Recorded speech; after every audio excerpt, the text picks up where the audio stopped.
That walk is quite famous. You may have seen reels or TikToks of it. Vladimir Putin first made that walk in the year 2000. He took charge as president of Russia. Today, he made the same walk again. Through the narrow staircase, through the gilded corridor, and a line of oligarchs and government officials.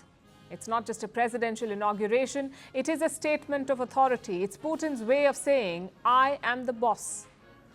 He's begun his 5th term as the Russian president. It's a 6-year term, so Putin will be in office until 2030. Only one person has ruled Russia longer than him, and that's Joseph Stalin. But this term is unlike his previous ones because Russia is now at war. So all eyes were on his inaugural address. What message would Putin send to the West? He said he's ready for dialogue, but only as equals. The dialogue, including on issues of security and strategic stability, is possible, but not from a position of force. Without any arrogance, snobbishness, feeling of one's own exclusiveness, but only as equals, respecting each other's interests. Together with our partners in Eurasian integration, with other sovereign centers of development, we will continue to work on forming a multipolar world order, an equal and indivisible security system. Putin is more confident now. The tide of the war is turning and Western resolve is weakening. But we are not just focusing on the Ukraine war. We're looking at Putin's overall legacy. He's ruled Russia for nearly a quarter of a century, sometimes as prime minister, sometimes as president. So when the history books are written, how will he be remembered? As a villain, as the West calls him, or a hero of Russia? I'm afraid the answer is not so black and white. There are 3 indisputable facts about Putin's rule, things that will shape his legacy. Number 1, he put Russia back on the map.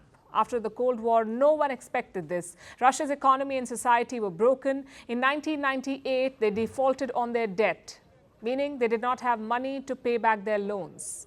And politically, Moscow was rudderless. Most people assumed that NATO would swallow up Russia, that a great power would become a Western ally, much like Britain or Germany. But Putin had other plans. He did not antagonize the West. Instead, he used the West to stabilize Russia's economy. He sold gas and oil to Europe. He got investments from the US and expanded relations in Asia and Africa. As Russia grew, Putin became more confident. He started defying the West. In 2008, he fought a war against Georgia. Back then, Georgia was eyeing a NATO membership. In 2014, he attacked another NATO candidate, Ukraine. He managed to snatch Crimea away from them. And in 2022, he attacked Ukraine again. With all these moves, Putin's goal was the same, to tell the West, I'm not a pushover. Another example is that of Syria. In 2015, he decided to support Syrian President Bashar al-Assad in the civil war. Again, it was a timely move. Assad now has the upper hand in Syria, and Putin has a reliable ally in West Asia. Factor number 2, democratic backsliding. It's an undeniable legacy of Putin's. In the year 2000, he won the election with 53% of the votes. This year, he got 87% of the votes, and no one is buying it. His rivals end up persecuted or dead, and his critics end up jailed or poisoned. The situation is very different from what Putin described in 2000. Back then, he said Russia was a modern democratic state. Today, Russia is modern, but hardly anyone would call it democratic. And finally, the third factor, realigning Russia's destiny. Around 75% of Russia's territory is located in Asia. Yet, Moscow was always looking west, towards Europe. Whether it was culture, trade, alliances, or even political threats, Russia was always obsessed with Europe. But Vladimir Putin changed that. He has built a close partnership with China. He's cemented relations with India, and he's also made inroads into West Asia. Today, Russia's biggest markets and partners are in the East. Meanwhile, the West is enemy number 1.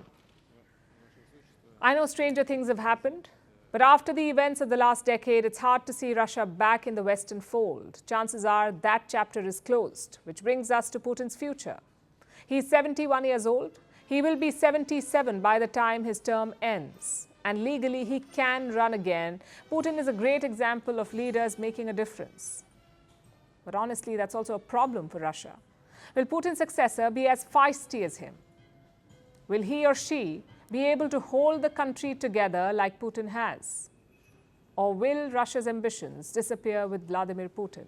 Perhaps questions for another time. But in conclusion, let me say this. Putin will probably be remembered as one of the most influential figures of this century.